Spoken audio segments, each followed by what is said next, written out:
Hi.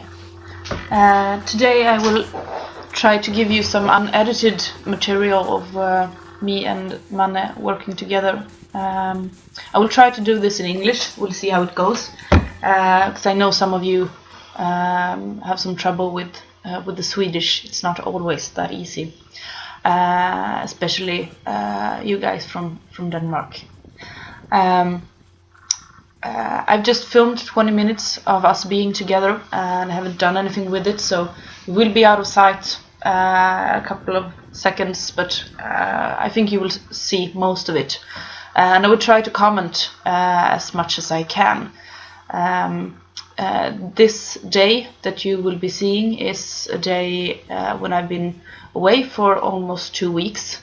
And I'm usually used to coming home to quite a stressed horse. Manne has been with me for almost a year now, and he was quite stressed. A young horse who took on so much responsibility because he lived with a family that had quite little experience. And that made him really uneasy and felt that he had to take on the responsibility of the flock and the pack. So we've been working a lot on him just releasing this responsibility and understanding that it's not all his. I'm there, and when we are together, I can take my part of the responsibility in our relationship. He doesn't have to take the responsibility for me and for my well-being. Only for us and our relationship. But I've still been away for 2 weeks, so he was quite spirited and energetic. It's also spring and he likes to move. So we started to just move together so that he could get some of his energy and some tension out. And then we could later start doing more detailed things.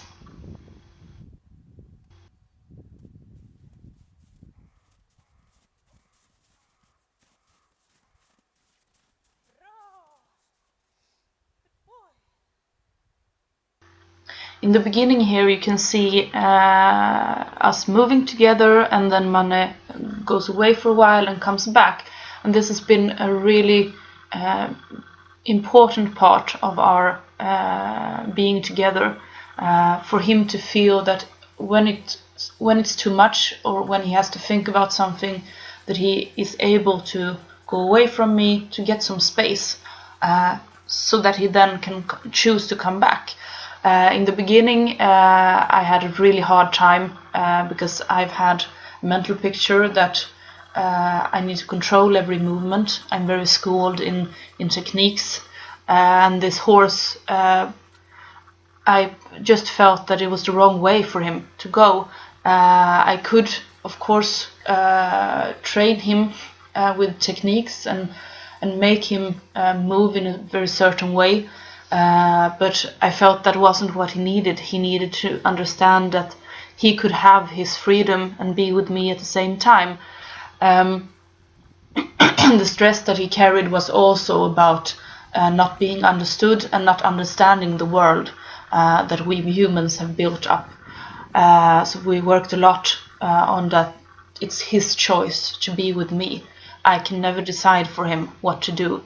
It's always his choice. And by this we have now come to a place where he chooses to stay with me instead of me commanding him to stay. And even though he goes away, he always comes back. And this happens in the paddock, the riding arena, or when we're out in the freedom in the forest as well.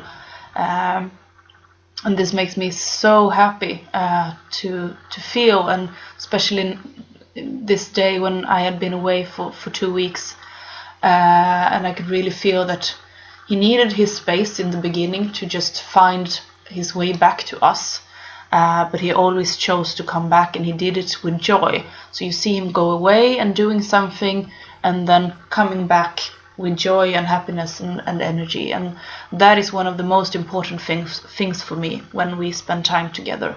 Not how he technically does different movements, but how he chooses to interact with me, and what kind of feeling he has when he comes to me. That it's not a feeling of that he has to be with me even though he's in freedom, because I say he has to. I really want it to be a choice made out of joy, because he likes to be with me and feel that it gives him something. And from that we can start to do more technical things as well, because if he chooses on his own to be with me, and then his spirit and his body is also available. And you will see and in some of the sequences, when I ask him to do different things, he turns away, or he makes sure that he changes the side.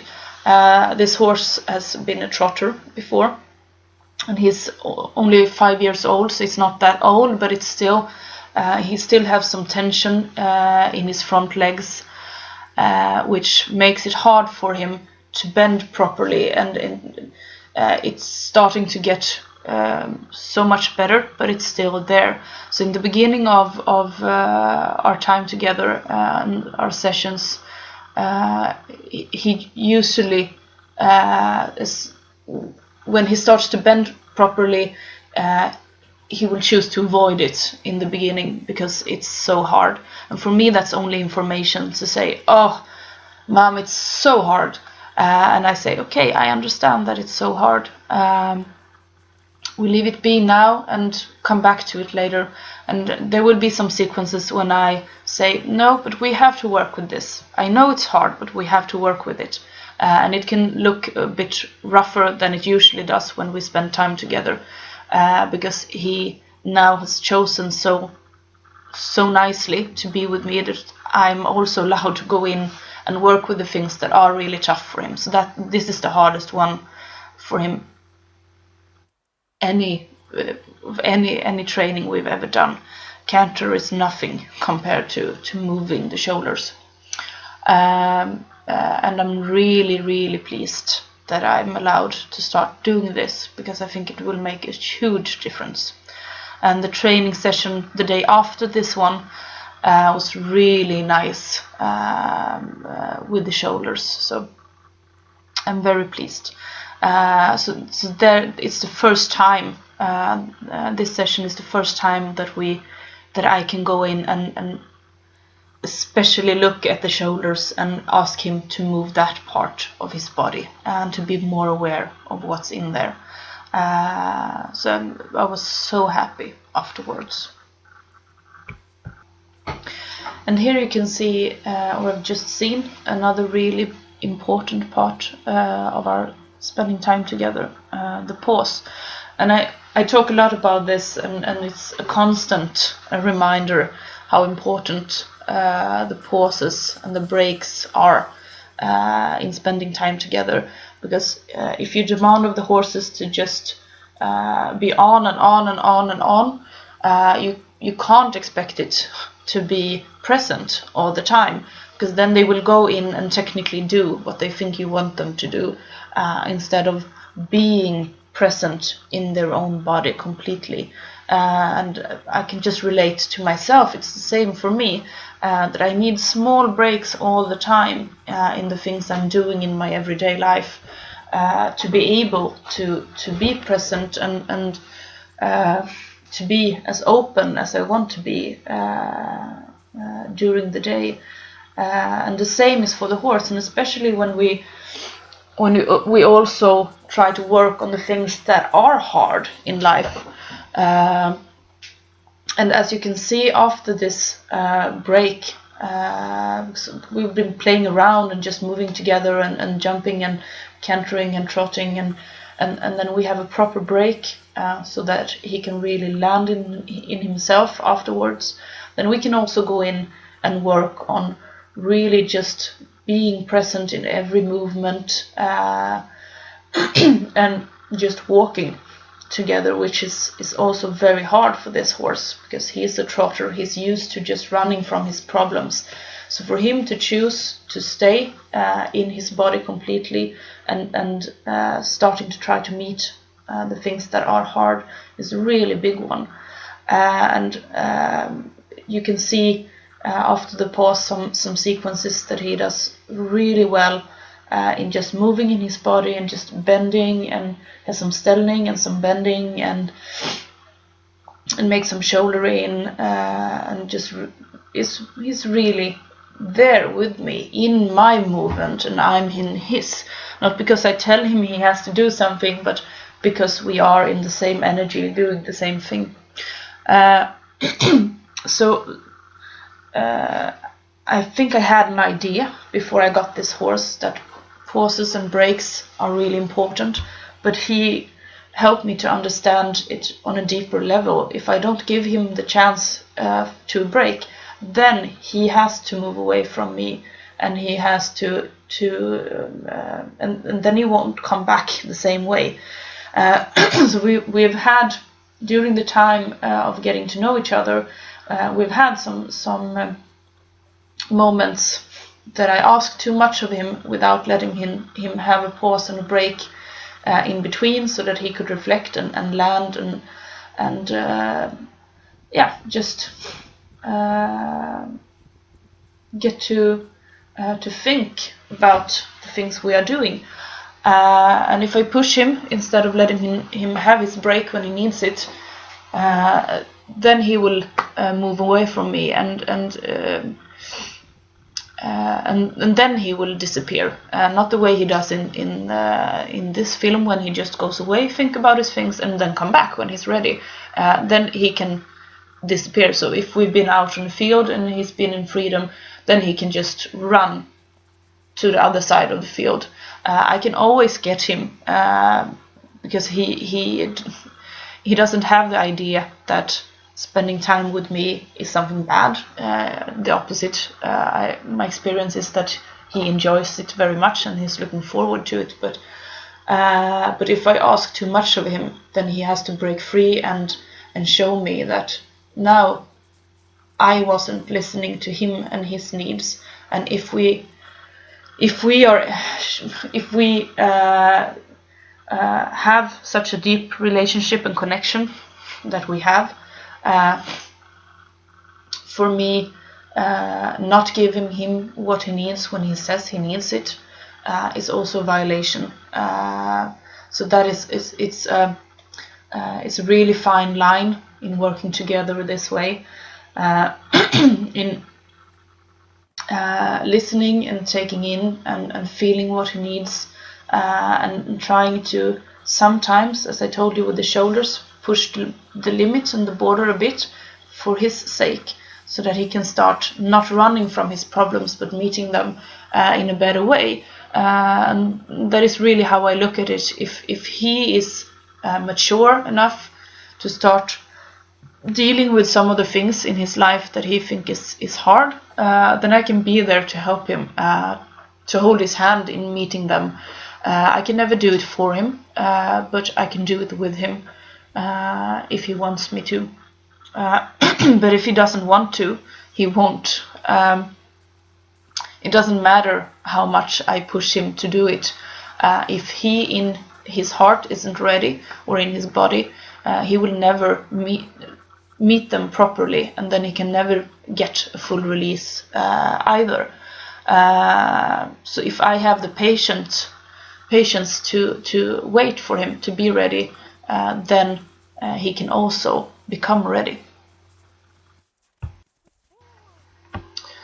A couple of minutes ago you saw when we trained on parking by the chair. That's usually how when I ride him, get up. He is in freedom, and if he chooses to stay, that I choose to sit on him. It's a question. I ask him, is it okay if I sit on your back? This day he said it's okay, but it was still a bit too tough. so he started to move when I tried to sit up. And in the beginning, if that happened, then he had to go away for a while to come back, because this was so tough. When he first got here, he was so scared of someone sitting on him that I couldn't even lay my hands on his back. Then he just ran away. So we've been working a lot in him feeling safe and feeling that it's his choice again.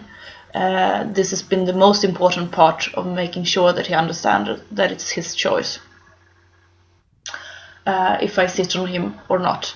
And today it was a bit too much movement still in his body for him to completely relax, because he also, when I sit on him, takes a huge responsibility for nothing to happen. So he just got to be there and have that strength that day to meet me completely in the riding as well, because there he's had some bad experiences. But I really liked this day that even if he felt when I tried to get up on his back that no, he wasn't ready. He didn't leave. He didn't become stressed at all. He just got back to me, and everything was fine. And that is also so much more important to me than that I should be able to sit on him that day. The way he chooses to react on what's happening between us is so much more precious than the fact if I can sit on him or not. And then afterwards I feel that I get an opening for going in and working with the shoulders. And in the beginning you will see that I try and he chooses not to say yes to my questions. He said, no, it's too hard, I can't do this.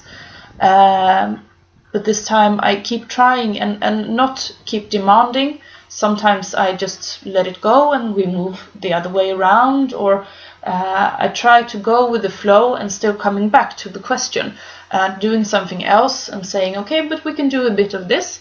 And what if you try to move your shoulders now in this way? So this is an experiment for me. I have no idea how to do this, but I try to rest in not knowing, because I can never know what's best for him. I can only have an idea, and then I have to try it and see what happens, and then I can move from there. So I started in one end, and you will see some different ideas that I will try out, and we'll see where I end up. And some days some ideas work and some days they don't. This is also very individual, which days and with which horses. So one of the most important thing I've also realized with this horse, that I have no idea, and he can give me an idea of us moving together, and I can get an idea of, okay, well, I can try to do this, but I never know. In the beginning I have no idea, and during I never know. It's just always an experiment and a search together.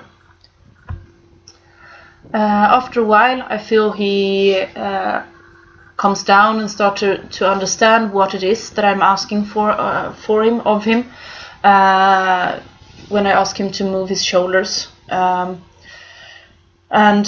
get some really nice answers on the question. So then I decide to let that question be. Really pleased and really happy. I mean, it's the first time I ask him, and I feel that he gets it. So then I choose to do something that's easy for him, and I also here choose to go back to the chair, because of the incident before when he moved away. I wanted to do it again just to show him that I don't have to try to sit on him every time. This has been really important for me. So I do something that's easy for him, that he knows, so that he can come back in his safe zone, because we've been pushing his comfort zone quite a lot. And then try to just let go of any ideas and keep moving. And I think I try still to do some things and realize that no, we are done. He's done a fantastic job with himself and really try to meet some of the things that are hardest for him.